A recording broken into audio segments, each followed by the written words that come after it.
Assalamu alaikum wa rahmatullahi ta'ala wa barakatuhu.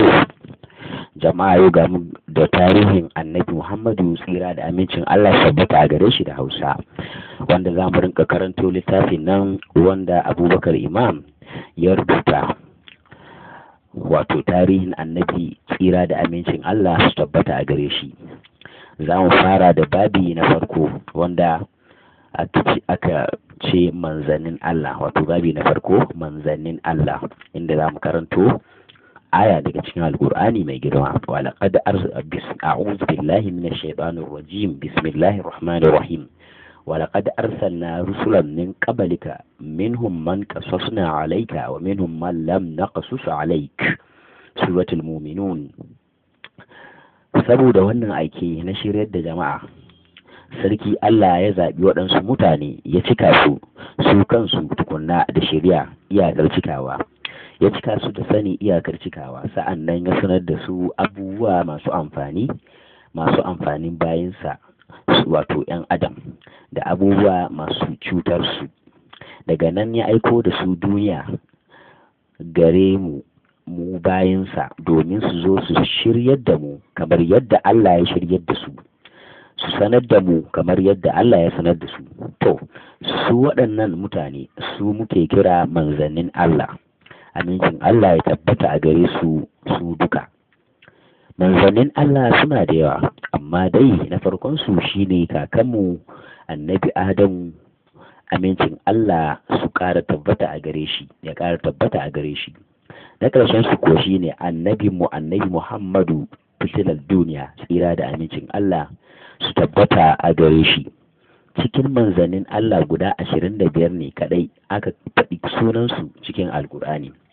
Saboda haka wajibi ne ga ɗa musulmi ya san su, ya kuma san sunayensu, kamar yadda a cikin wannan littafi aka kawo su a cikin waƙe kamar haka. Ina ɗan uwa, ga annabawa daki-daki da Allah ya zana, ko kana so ka hardace?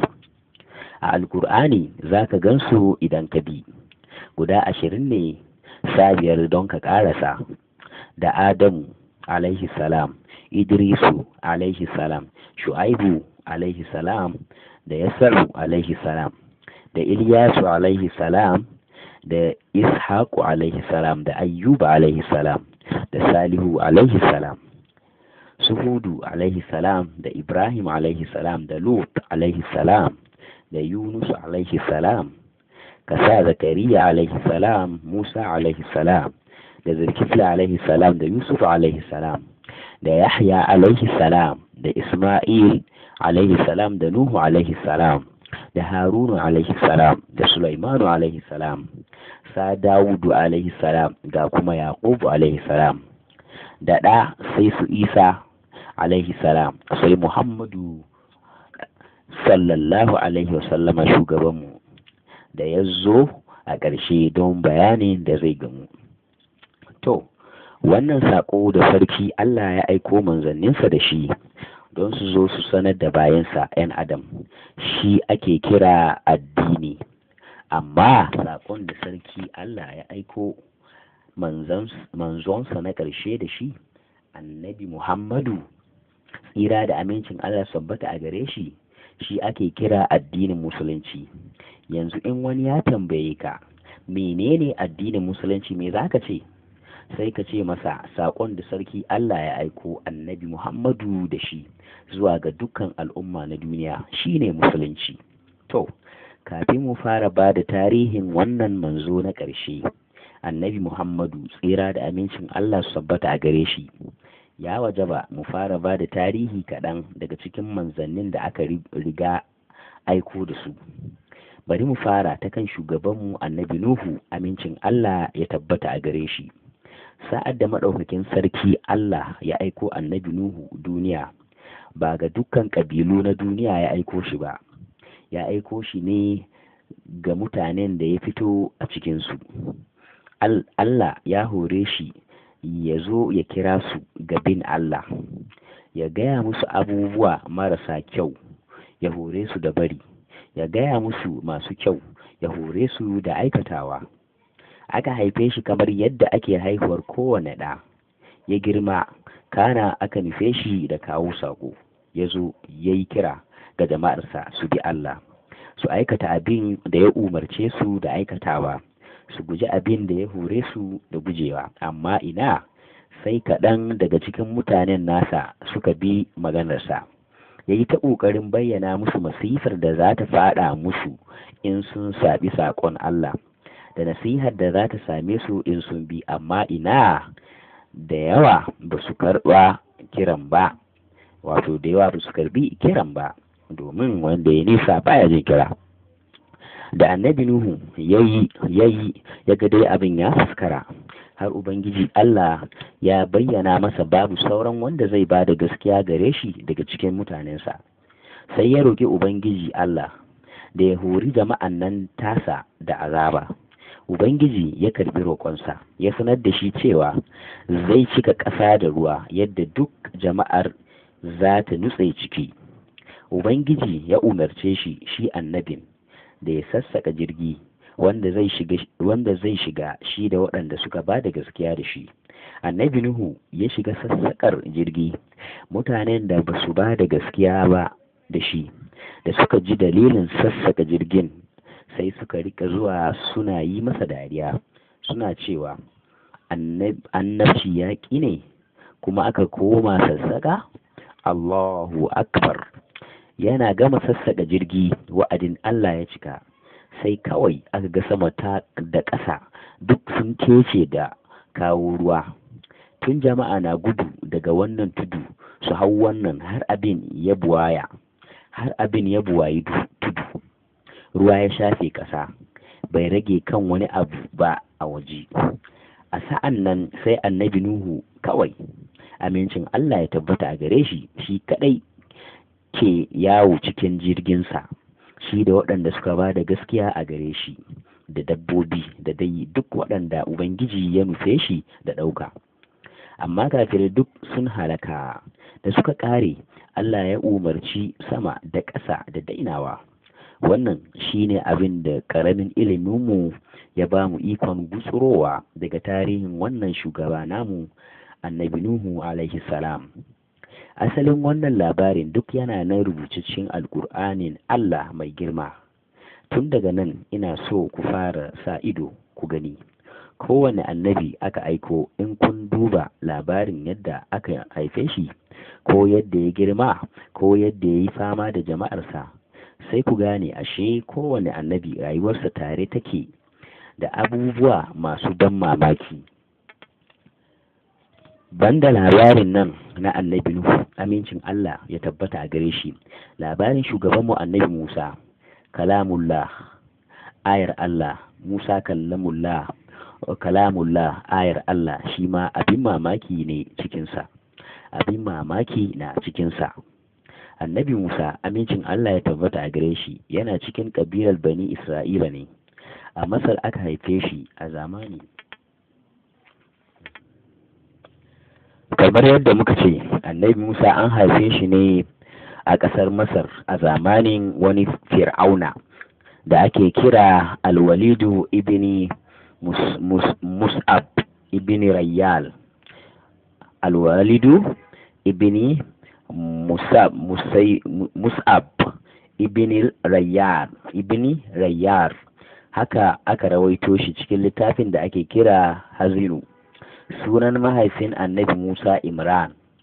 A lokacin su Bani Isra'ila suna ƙarƙashin daular wannan Fir'auna ne, sarkin Masar. Shi kuwa wannan Fir'auna ba abin da yake kamar wannan ƙabila ta Yahudawa Bani Isra'ila. Ga su a ƙarƙashinsa, amma kamar suna ƙarƙashin wuta. Azaba kusan ba irin wadda ba shi gwada musu. Hasali ma abin har ya kai ya ba da oda, in Yahudawa sun haifi ɗa namiji, to sai a ce a yanka shi, wai don wani boka ya gaya masa cewa za a haifi wani jinjiri a cikinsu wanda zai ɓata masa mulkinsa. Amma idan sun haifi mace, wannan ita ba a yanka ta. Ana nan haka sai wata mace a cikin Yahudawa, wato matar Imrana, ta haifi ɗa, aka sa masa suna Musa.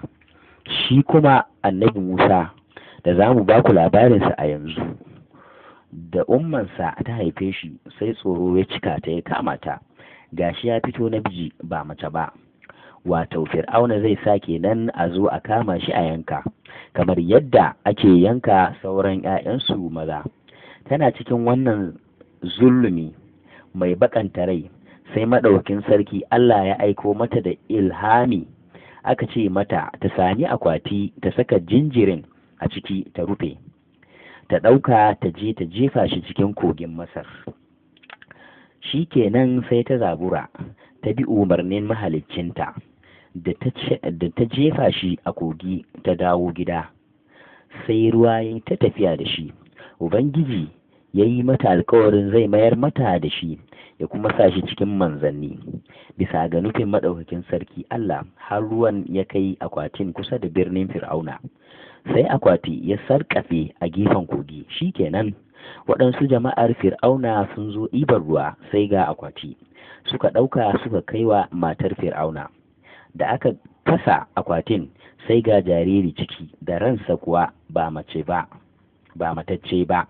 Daga nan sai matar Fir'auna ta dube shi, ta yi mamaki, ta ce, kada a kashe shi, ƙila in ya girma ya zama mai amfani a gare mu, ko kuwa ma murƙe shi kamar mu muka haife shi. Shi kenan annabi Musa ya yi ta girma a cikin birnin Fir'auna. Mun gaya muku kuwa tun baya irin zaman da jama'ar su annabi Musa, wato bani Isra'ila, suke yi a ƙarƙashin daular Fir'auna. Hasali dai ma Yahudawa a lokacin su ne kamar bayi na mutanen Masar. Ana nan a haka, da annabi Musa ya kawo ƙarfi, sai ya fara tunanin yadda zai taimaki Yahudawa har ya cire musu wannan ƙangi na bauta da ƙasƙanci da azaba waɗanda suke samu daga Fir'auna. Wannan tausayi na annabi Musa zuwa ga jama'ar su ta bani Isra'ila ya yi ƙarfi a zuciyarsa har ya kasa ɓoyuwa. Ta haka har labari ya isa ga Fir'auna na irin tunanin da annabi Musa ke yi, da irin burin da aka farga yana cikin zuciyarsa. Da Fir'auna ya ji sai ya harzuka, ya shiga shirya yadda zai hori annabi Musa, horo mai tsanani. Da annabi Musa ya sami labari sai ya sulale, ya bar garin yana cewa, Ubangiji ka kufutar da ni daga mutane azzalumai. Annabi Musa ya yi ta tafiya har Allah ya kai shi wani birni da ake kira birnin Madiyana. Wannan birni yana nan kusa da birnin Tabuka, wato gashi nan tsakanin Madina da ƙasar Sham. Da ya shiga garin sai ya tarar da mutane jingim, an taru bakin wata rijiya, ana turereniyar ɗiban ruwanta.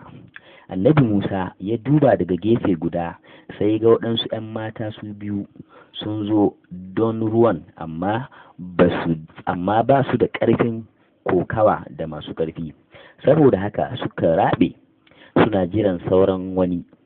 Ganin haka sai tausayinsu ya kama annabi Musa, ya matsa ya keta jama'a, ya samu musu ya shayar da dabbobinsu suka tafi. Shi kuwa ya koma gindin wata itaciya ya zauna yana cewa, ya Ubangiji, ni mabukaci ne ga abin da ka saukar mini daga alherinka. To, da 'yan matan nan suka koma gida, sai babansu ya tambaye su, yau lafiya kuka komo da wuri haka? Sai suka ba shi labarin taimakon da wani mutum bako ya yi musu.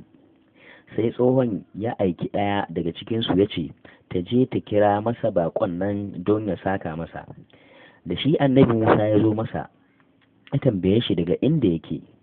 Da ya ba shi labari, sai ɗan tsohon nan ya ce, kada ka ji tsoro, ka kuɓuta daga mutane azzalumai. A nan tsohon nan ya ce masa, ina so in auren maka ɗaya daga cikin 'ya'yan nan nawa biyu. Sadakinta kuwa ka zauna tare da ni, kana yi mini hidima shekara 8, in ko ka cika suka kai 10, wannan ganinka ne, ni ba na nufin in tsananta a gare ka. Za ka same ni cikin bayan Allah masu salaha insha Allahu. Annabi Musa ya karbi wannan aure bisa wannan sadaki, ya ce, Allah shi ne shaida ga abin da muke faɗa. Aka yi aure ba wata jayayya. Ya jama'a, wannan irin aure bai ba ku mamaki ba? Babu mamaki, nufi ne na maɗaukakin sarki Allah. Yanzu ne za ku saurari abin mamaki. Kuna zato wane ne wannan mutum wanda ya aura wa annabi Musa ɗiyarsa haka? In ba ku san shi ba, shine shugabanmu annabi Shu'aibu. Ka ji nufin Allah, annabi ya auri ɗiyar annabi. Shikenan, annabi Musa ya zauna tare da surukinsa, yana yi masa hidima har alkawari ya cika. Da wannan lokaci ya cika, ya yi ban kwana da surukinsa, ya tashi zuwa Masar. Akan hanya sai maɗaukakin sarki Allah ya aiko da wahayi zuwa ga annabi Musa, ya umarce shi da ya je da Fir'auna, ya kira shi da ya bi Allah, ya yi imani da shi, ya kuwa daina gwadawa bani Isra'ila azaba hakan nan. Annabi Musa ya tashi, ya tafi gare shi, ya aikata kamar yadda sarki Allah ya umarce shi, amma ina, Fir'auna bai karba kiran ba. Shikenan kuma sai Ubangiji Allah ya umarci annabi Musa da ya kwashe dukkan bani Isra'ila ya gudu da su, ya mai da su kasar Sham. Sai ya tashi da dare, ya kwashe su, ya yi niyyar ya sulale da su a asirce, amma sulalewa ba ta yiwu ba. Sai aka kai wa Fir'auna labari. Da ji sai Fir'auna ya harzuka, ya hau da jama'arsa suka bi, suka kuwa iske su can sun kai bakin bahar Maliya. A nan Allah ya umarci annabi Musa da ya bugi ruwan kogin da sandarsa. Ya ɗaga sanda ya buga, sai ga ruwa ya rabe biyu. Shikenan, ya taka shi da jama'arsa suka haye. Fir'auna kuwa da rundunarsa da ganin ga hanya ta samu, sai su ma suka kunduma, suna kawowa tsakiya, kogi ya sake gamewa ga nufin Allah. Da suka nude a ciki, aka halakar da su sakamakon abin da suka aikata. Na takaita muku labarin annabi Musa a nan, ba domin labarin yana takaitacce ba, sai dai domin ilimin mai rubutun wannan littafin da kuke karantawa shine takaitacce. Malam, ku duba, wa zai yi musun akwai mu'jiza a bar mamaki game da rayuwar wannan annabi na Allah, shugabanmu Musa, amincin Allah ya tabbata a gare shi. Asali dai, da yake tarihin annabi Muhammadu ne muke niyyar bayarwa, tsira da amincin Allah su tabbata a gare shi, ba na dukkan annabawa ba, sai mu dakata a nan. Sai dai ko a haka ba shi yiwa mu gina wannan harsashi ba tare da ba da tarihin babban jigo ba guda, annabi Isa ruhillah. A cikin dukkan manzannin Allah, manzonsa Isa, amincin Allah ya tabbata a gare shi, shine manzo wanda ya fi kusa da annabi Muhammadu, tsira da amincin Allah su tabbata a gare shi. Shi annabi Isa, Allah ya nufi ummansa Maryamu, yarda Allah ta tabbata a gare ta, ta haife shi ba tare da wani namiji ya kusance ta ba. Madaukakin sarki Allah ya hukunta haka don ya nuna wa 'yan adam cewa yadda yake iya sanya mace ta haihu bayan namiji ya kusance ta, haka ma yana iya sanya mace ta haihu ba tare da namiji ya kusance ta ba. Yana kuma iya sanya namiji haihu ba tare da kusantar mace ba in ya so. Haihuwar annabi Isa ba da uba ba aya ce cikin ayoyin Ubangiji, kamar yadda ta bayyana ga labarin annabawa na baya. To, da umman Maryamu ta ɗauko shi, danginta suka kyalla ido suka ganta da ɗa, sai suka ce cikin mamaki, daga ina kika samo jariri, alhali kuwa ga ki baki da miji? Sai ta ce musu, ku tambaye shi. Sai suka ce, yaya za mu tambaye shi, ga shi ɗan jariri ƙarami a bisa zanen goyo? Daga nan sai shi jaririn ya buɗe baki, ya karɓa musu ya ce, ni bawan Allah ne, Allah ya aike mini da littafi, ya kuwa sanya ni in zama annabi. Duk mutane suka ruɗe, tsoro ya kama su game da jawabin jaririn nan na shugabanmu annabi Isa, amincin Allah ya tabbata a gare shi. Ana nan haka, da annabi Isa ya girma, sai Ubangiji ya aiko masa da annabci, ya aiko da shi ga bani Isra'ila, ya zama yana wa'azi bisa ga abin da sarki Allah ya umarce shi da shi na cikin Injila. jama'a suka ƙaryata shi kamar yadda aka yi ta ƙaryata annabawan da suka zo kafinsa. Sai su dubi wani abu mai wuya su ce ya yi musu su gani in gaskiya ne Allah ne ya aiko shi. Nan da nan sai Allah ya bashi iko ya yi abin. In sun ga wannan sai su ce kai sihiri ne, ba wata mu'ujiza ba ce ta annabci, ba wanda ya aiko shi. Hasali dai har makaho Allah ya ba annabi Isa iko ya maida masa da ganinsa, ya bashi iko ya warkar da mai ciwo da ya buwayi magani. Kai har matacce ma an kawo wa annabi Isa Allah ya bashi iko ya mayar masa da ransa, amma duk da haka jama'arsa da yawa ba su yarda da shi ba. A lokacin da himmarsa ta iyar da saƙon Allah ta tsananta, sai Yahudawa suka kulla makirci wai su kashe shi. Aka kamo shi har aka zo da shi wani wurin da aka shirya wai za a rataye shi. A nan maɗaukakin sarki Allah ya nuna shi ne fiyayyen mai hikima, ya aikata abin da ya aikata, ya ɗauke shi zuwa sama. Annabi Isa amincin Allah ya tabbata a gare shi, ya kubuta daga wannan halaka.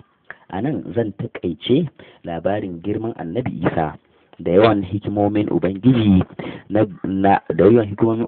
na game da shi.